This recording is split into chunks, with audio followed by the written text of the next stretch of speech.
이원석 후보자가 검찰총장으로 지명된 지 하루 만에 검찰이 전 정권 관련 수사에 속도를 내고 있습니다. 이원석 검찰총장 후보자는 권력 수사에 특화된 검사로 알려져 있죠.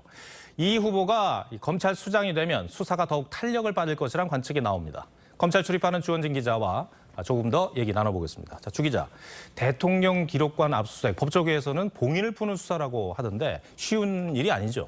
네, 그렇습니다. 먼저 대통령 기록관 압수수색은 일반 판사가 아닌 차관급인 고등법원장이 영장을 직접 심사합니다. 네. 그만큼 까다롭게 영장을 본다는 건데요. 이게 단순히 대통령 기록관을 뒤져서 혐의에 맞는 문서를 한번 찾아보겠다 이런 수준이 아니고 대통령이 지시한 A라는 문서가 있으니 그것을 달라 식으로 정확히 특정해서 영장을 청구해야 법원이 발부를 해주는데요.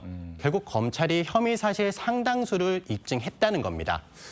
그렇다면 앞서 전해드린 그 두 사건 있지 않습니까? 그 검찰 수사가 더 빨라질 가능성이 많겠네요?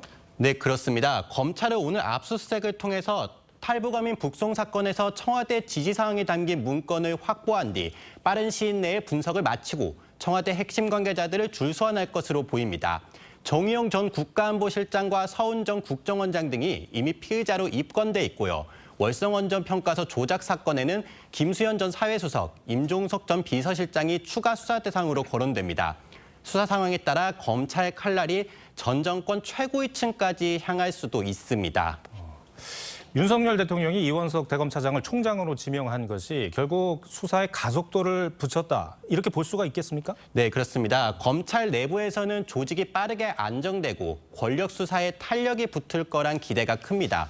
더욱이 이 후보자는 검찰 내의 대표적인 일중독 검사로 불리는데요. 성품은 온화하지만 수사가 시작되면 좌고우면 않고 끝을 보는 스타일로 정평이 나 있습니다.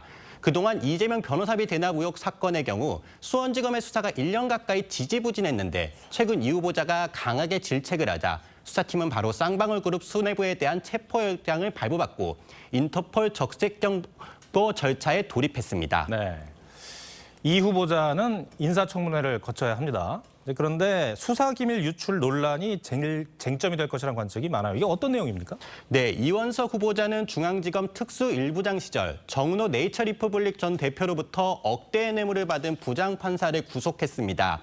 그런데 이 후보자가 당시 부장판사에 대한 계좌 압수수색 내용 등을 연수원 동기인 대법원 윤리감사관에게 알려준 부분이 논란이 되고 있습니다. 근데 얼핏 들으면 수사 기밀을 알려줬다는 건데 문제가 큰 거 아닌가요? 네, 하지만 당시 이 후보자로부터 전달받은 정보들을 법원 행정처에 보고했다는 혐의로 재판에 넘겨진 판사들이 대법원에서 모두 무죄 판결을 확정받았습니다.